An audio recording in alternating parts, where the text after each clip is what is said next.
Quero falar um pouquinho para você sobre o homem integral, o homem completo, o ser humano completo ou o crente completo, melhor dizendo. Que nós precisamos ser completos, precisamos tratar com essa trilogia que nós temos, que é o espírito, que é a alma, que é o corpo. Nós temos que tratar porque esta é a nossa composição, é a minha composição, é a sua composição. Precisamos ter um entendimento sobre ela para podermos administrar estes componentes, estas partes da nossa estrutura, que nós somos um espírito, que temos uma alma e habita um corpo. Exatamente isso. Só que muitos não têm conseguido vencer porque também não têm podido conhecer a sua própria estrutura, a sua própria capacidade ou também as suas próprias limitações. Por isso nós temos que entender, nós temos que buscar compreender quais motivações nos levam a praticar certas coisas, quais motivações nos levam a fazer coisas boas, como eu posso resolver estas questões que são intrigantes para nós, para que a gente venha poder desenvolver uma vida com sucesso, uma vida integral no corpo de Cristo, vivendo a plenitude dele e podendo também andar no plano perfeito.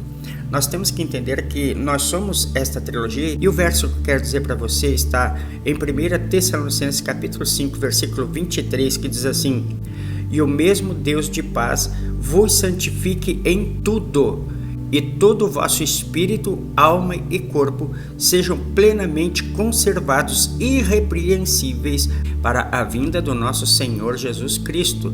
Seja irrepreensível. Então ele dá aqui uma coordenada para nós, que é o nosso espírito, a nossa alma e o nosso corpo. Então nós somos esse espírito que temos uma alma habitando num corpo. Então nós temos estes três componentes que compõem esta trilogia. E eu preciso explicar por que esta alma é tão carente, tão decadente, tão necessitada de ser tratada.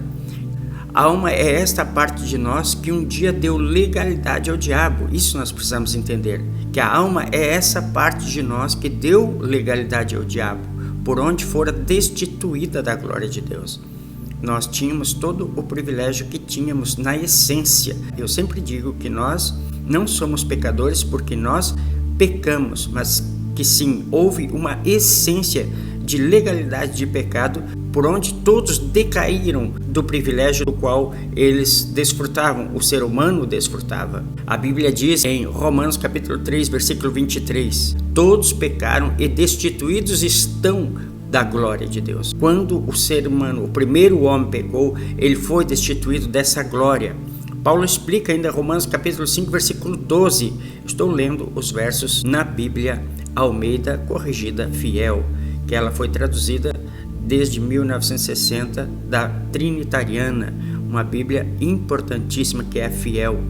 Veja só o que ele diz em Romanos 5, versículo 12, ele diz assim: "Portanto, como por um homem entrou o pecado no mundo, e pelo pecado a morte, assim também a morte passou a todos os homens, por isso que todos pecaram."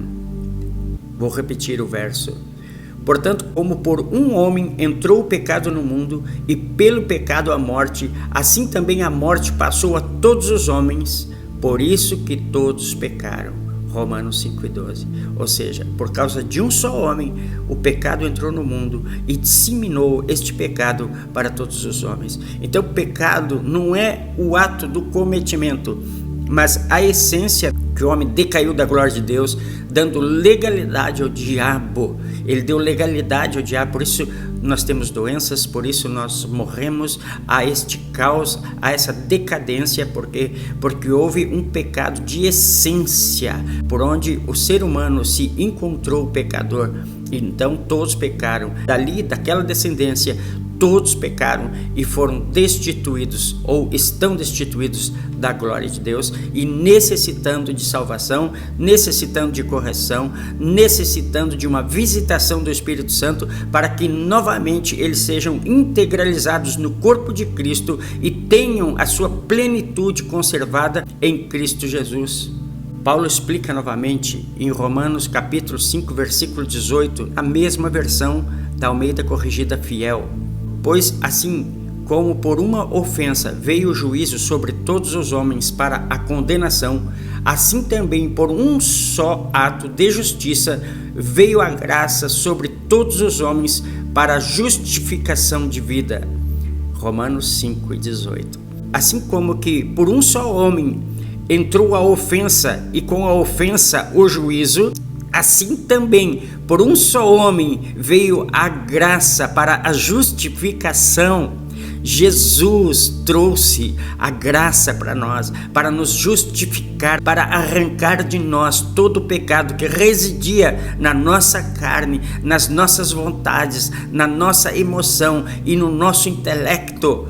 Ele veio para arrancar de nós, ele veio como Salvador para arrancar de nós, para tirar de dentro de nós todo o peso, todo o jugo. Por isso a Bíblia diz: portanto, agora nenhuma condenação há para os que estão em Cristo Jesus e que não andam mais segundo a sua carne, mas andam segundo o Espírito. Romanos capítulo 8, versículo 1. Olha só o que Deus diz aqui: mas Deus, que é riquíssimo em misericórdia, pelo seu muito amor que nos amou, e estando nós ainda mortos em nossas ofensas, nos vivificou juntamente com Cristo. Pela graça sois salvos, e nos ressuscitou juntamente com ele, e nos fez assentar nos lugares celestiais em Cristo Jesus. Efésios capítulo 2, versículo 4 ao 6. Ele nos resgatou e nos fez assentar em lugares celestiais em Cristo Jesus. Outro texto que explica, que está lá em 1 Pedro capítulo 1, versículo 18 ao 19, diz assim: sabendo que não foi com coisas corruptíveis como prata ou ouro que fostes resgatados da vossa vã maneira de viver, que por tradição recebestes dos vossos pais, mas com o precioso sangue de Cristo, como de um cordeiro imaculado e incontaminado. Então ele nos salvou. Não foi ouro, não foi prata. A Bíblia diz lá: pela graça sois salvos, mediante a fé, e isto não vem de vós, é dom de Deus, é dom do Pai. Ela não é pelas obras, para que ninguém se glorie. Nós fomos criados para as boas obras. É isso que aconteceu. Então ele veio como o resgatador da nossa alma e do nosso espírito. O mesmo apóstolo Paulo explicando aqui em 1 Tessalonicenses capítulo 5, versículo 23, que o mesmo Deus de paz vos santifique em tudo. Não é apenas na alma, não é apenas no espírito, não é apenas no corpo, mas em toda a nossa composição. Ele está dizendo aqui: espírito, alma e corpo sejam plenamente conservados, irrepreensíveis para a vinda do nosso Senhor e Salvador Jesus Cristo. O meu apelo a você, para que você procure se santificar, procure conter as suas tentações e mortificar a sua carne, abdicando, rejeitando, se despojando de toda malignidade que a sua alma tem.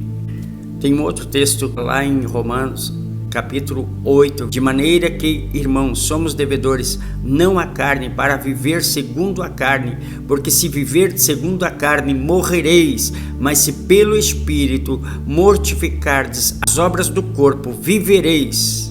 Então, mortificar é santificar, é você ser levado à santificação, é renunciar, é entrar para o quarto e orar, é se render diante de Deus, é dizer: Deus, ocupa-se do meu espírito, eu quero edificar o meu espírito, eu quero santificar a minha fé, orando no Espírito Santo, eu quero confessar a palavra para mortificar a minha carne, eu quero jejuar, Senhor, para poder expressar um verdadeiro louvor a Ti, uma verdadeira gratidão a Ti, Senhor. Eu quero me render aos Teus pés, meu Pai, eu quero ser um verdadeiro adorador, alguém que reflete a Tua glória, Pai, que espelha com dignidade aquilo que Tu pretende de mim, meu Pai. Eu me coloco nas Tuas mãos, meu Pai, e reconheço que sou eterno dependente de Ti, meu Pai, e reconheço que Tu veio e resgatou a minha alma, Senhor, e portanto agora nenhuma condenação mais há em mim, porque eu estou em Cristo Jesus e eu não ando mais segundo a minha carne,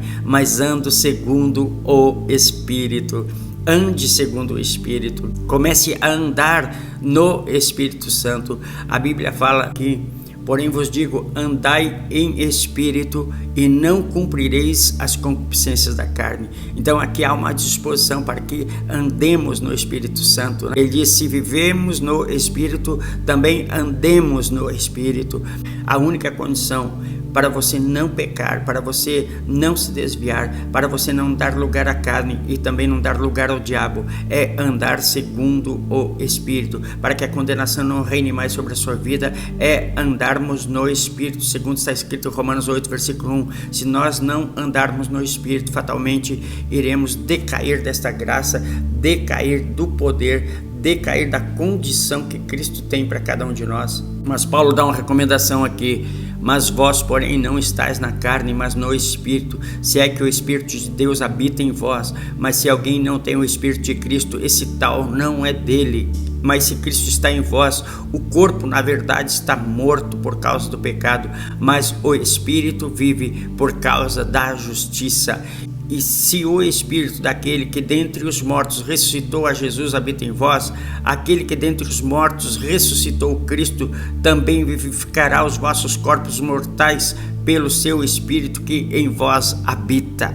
Então ele está dizendo que qualquer situação que esteja em desacordo dentro de nós, nós podemos orar, porque esse Espírito, o mesmo Espírito que vivificou Jesus, também vivificará os nossos corpos mortais. E por isso o apelo para que você confesse a palavra para ser vivificado nas áreas que estão mortas, que estão degradadas da sua vida, e comece a ser reconstruído, ser edificado. Por isso a palavra de Deus diz que o Espírito vos santifique em tudo, em toda a vossa maneira de viver, sejam plenamente conservados para a vinda do nosso Senhor e Salvador Jesus Cristo. Ele diz espírito, alma e corpo. Então nós precisamos trabalhar estas três áreas para estarmos santificados para o dia do arrebatamento da igreja, para o dia da volta de Jesus. Entenda esta palavra, receba no coração e comece a viver o tempo de Deus na sua vida, o homem integral, o homem completo, a pessoa, o crente completo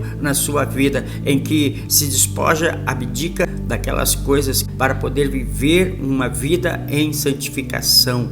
Então entregue-se, não viva mais na carne. A Bíblia diz ali no versículo 3 do capítulo 8 de Romanos que nós não somos mais devedores à nossa carne para vivermos segundo a carne. Ela não tem uma promissória em branco para cobrar de você. Então resista à tentação e este mal vai fugir de você no nome de Jesus, e comece a se santificar no nome de Jesus. Ore no Espírito Santo, ore em línguas, medite e confesse na palavra, e você vai ter muitas vitórias sobre a sua vida, sobre o teu corpo, sobre o teu espírito, sobre a tua carne, no nome de Jesus. Deus abençoe você.